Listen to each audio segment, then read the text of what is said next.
talking about characteristics of a quadratic function. We already know some things about it, but today we're going to continue on with talking about what are some of the other things we have to be aware of when we're talking about quadratic functions. So today we're going to talk about the zeros of a function. So the zero of a function, whether it's quadratic or otherwise, is the x value.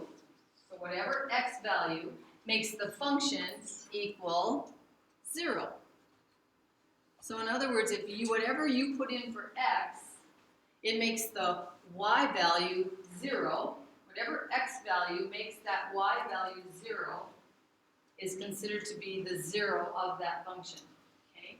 So when you're looking for it on a graph, if you're told to find the zeros of the function, when you find it on a graph, you're going to look for the x-intercepts. Where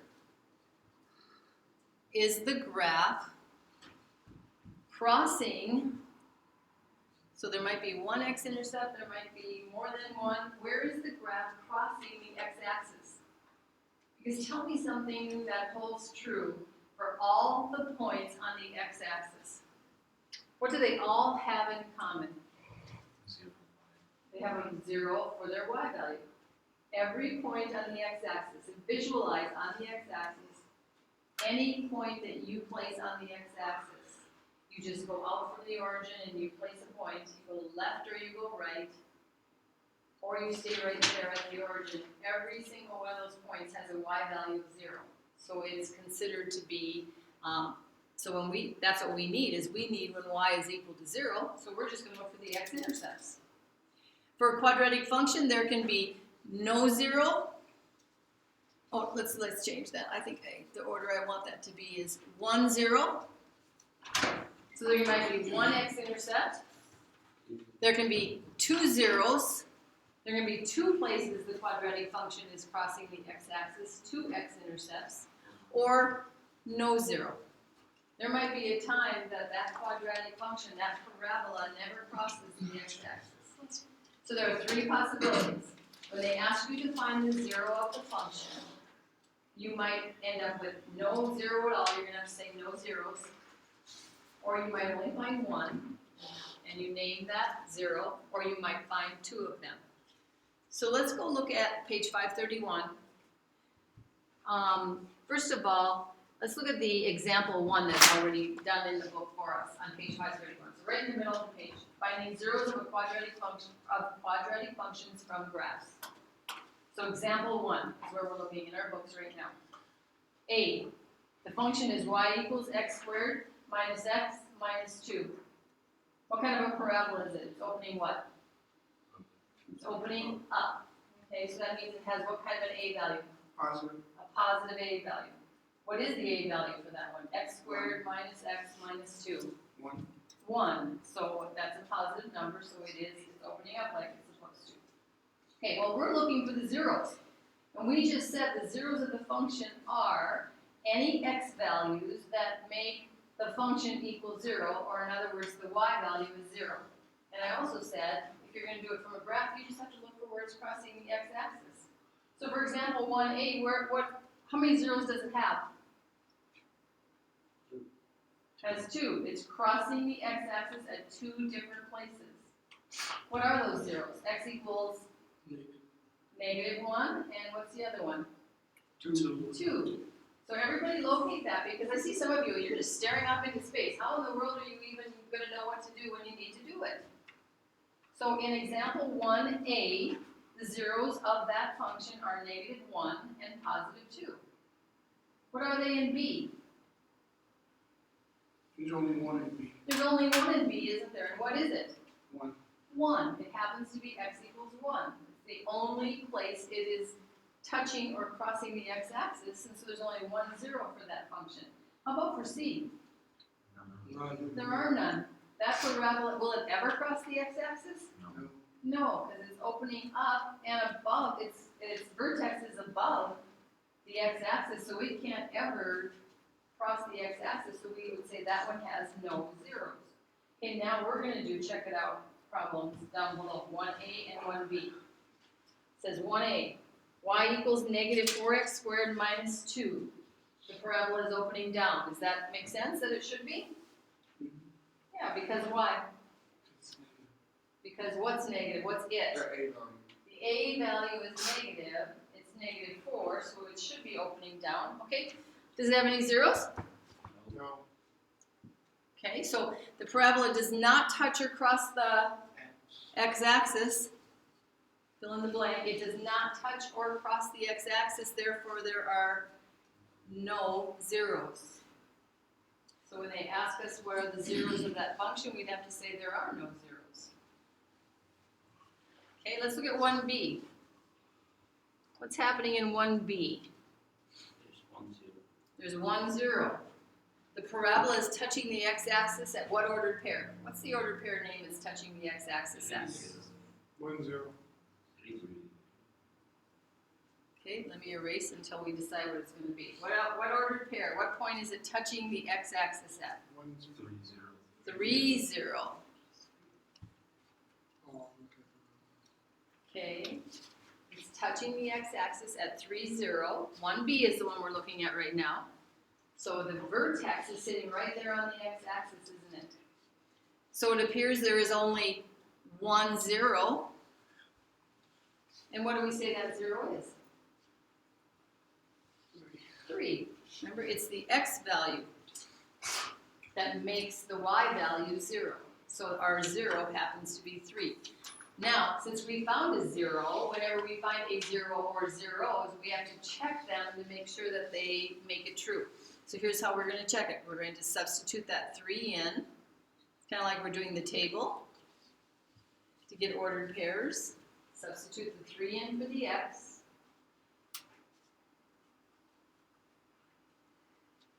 Do we still have to put parentheses around the 3 that's being squared? Okay, we should if it's negative, but it's probably a good idea just to stay in the habit, isn't it? Because it was a positive 3, so I didn't, but you probably just want to stay in the habit of putting parentheses around it. What is 3 squared? 9. 9. This is 6 times 3? -18. -18, so I'm going to change that to add the opposite. It's a -6 being multiplied times a 3, so -18, and then plus our 9. Okay, y equals, what's 9 plus -18? -9. And then we have that plus 9 at the end. What's -9 plus 9? 0. 0. Y equals 0. It checks out. That's what we need it to do. We need it to make y equal 0. So we just verified that 3 is the 0 of this quadratic function. So is there a time where it's not going to equal 0? Well, if you don't have the right 0, then it will probably not equal 0. So if it doesn't check out to equal 0, then you have the wrong x value, or x values. Now, if there are 2 zeros, in this case, we don't have another check it out problem where there are 2 zeros. If there are 2 zeros, you state both of them, and you check both of them out to make sure that when you substitute them into the equation, it makes y equal 0. Okay? So if there's no zeros, there's nothing to check out. If there's 1 0, you only have 1 check problem to do. If there's 2 zeros, you have 2 check problems to do. Okay, what conclusion do you think we can make? When there is only 1 0, it will be the x value of the what? Look at the example above when there was only 1 0. Look at the one we just did now when there was only 1 0.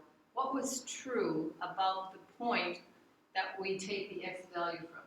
What role does it play in the quadratic function?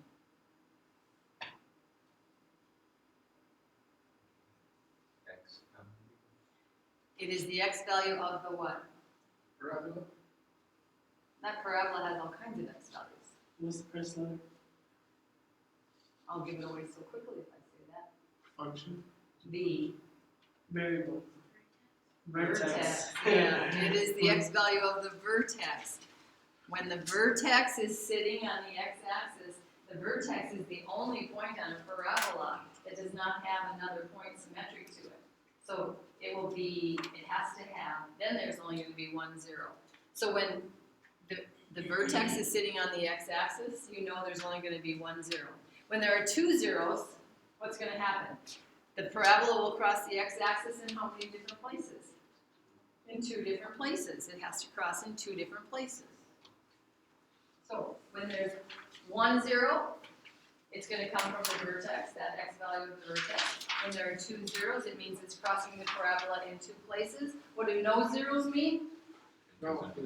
It never crosses the x-axis. Yeah, it never crosses the x-axis. Okay, so let's go to the back now, and let's talk about another characteristic that we should be review for us. The vertical line that divides the parabola into 2 symmetrical halves. Anybody remember what that's called? Axis of symmetry. Yeah, axis of symmetry. So you're going to be identifying the axis of symmetry also. I guess that should have been in our learning goal too. I can find the zeros of a quadratic function, and I can find the axis of symmetry. Okay, what's always going to be true about the axis of symmetry? What do you think it always has to pass through if it's going to divide it into 2 symmetric halves? The center. What is the center called? The vertex. The vertex again. Boy, that's a popular word. It will always pass through the vertex, the axis of symmetry. It's an imaginary vertical line that divides the parabola into 2 symmetric halves.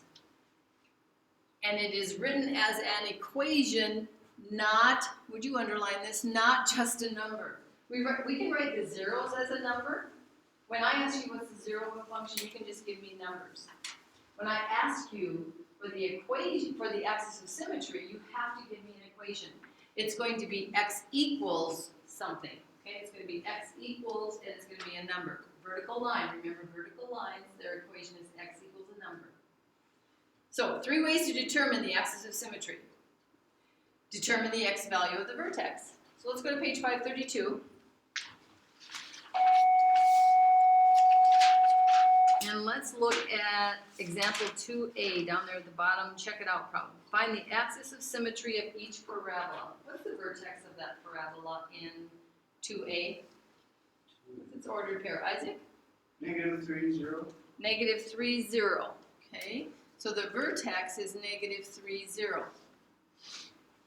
So once you know the vertex, you can very easily write the axis of symmetry. Because that vertical line goes through that vertex. Caitlin Armstead to the junior high office, please.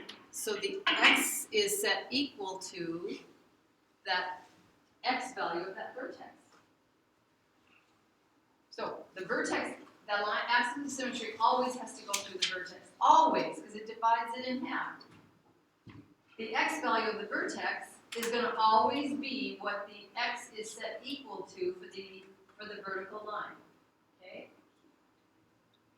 Well, if we don't, that's just one method. That's just one way to do it, okay? So sometimes it's really hard to tell what the vertex is. Then you can't really tell for sure what the x value is. So there's a little formula that we can. There's two more ways. One of them is add the zeros and divide by 2. Okay, so you add the zeros together and divide by 2 to find halfway between those 2 zeros, because those are symmetric points. So we should be able to add the x values together, divide by 2, and that'll tell us what the x value of the vertex is. Okay? So in 2b, what are the zeros of that function? What are the x values?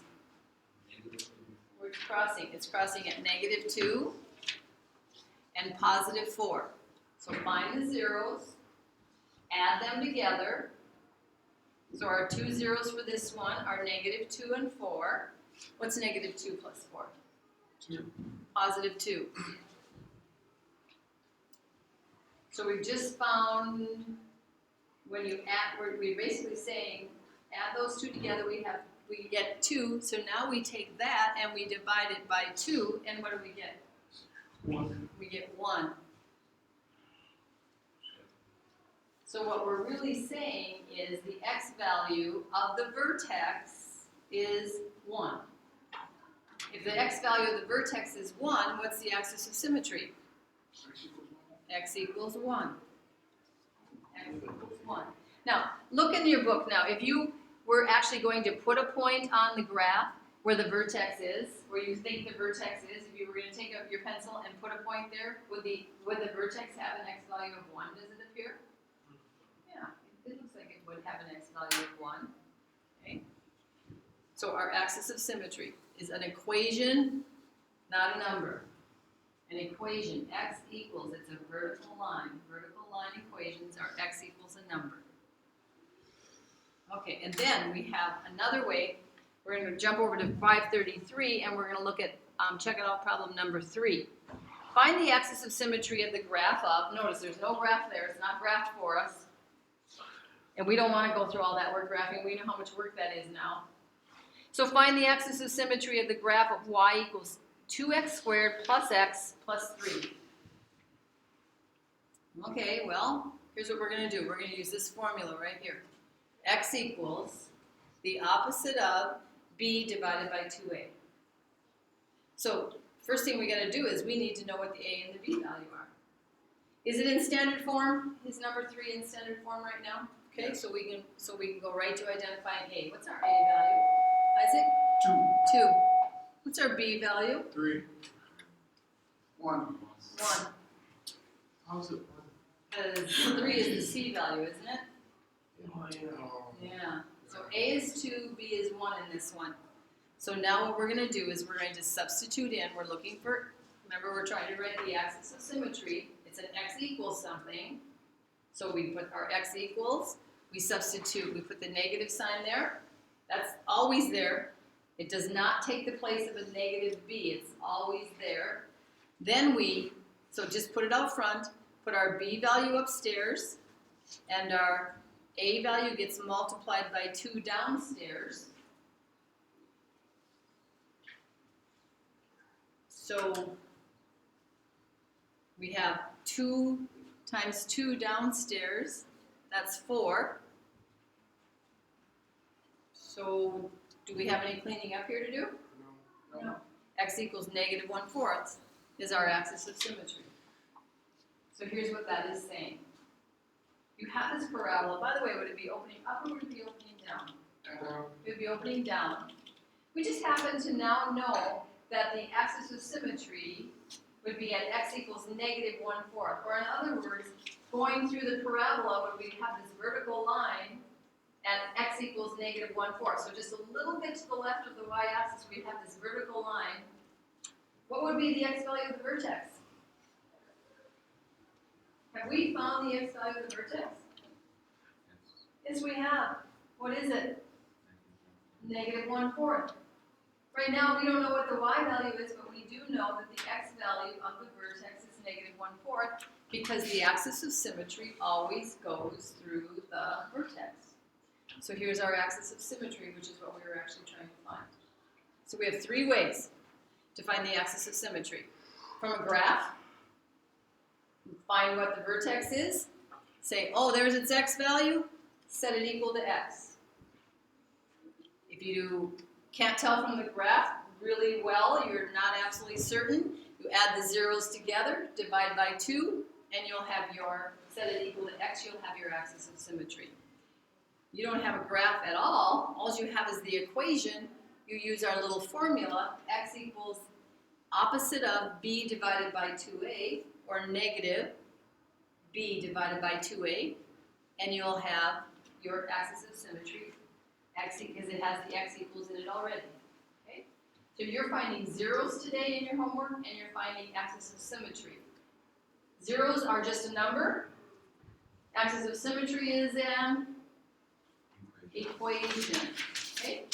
Okay, so let's write down the assignment that you need to do, and let's get to work on it.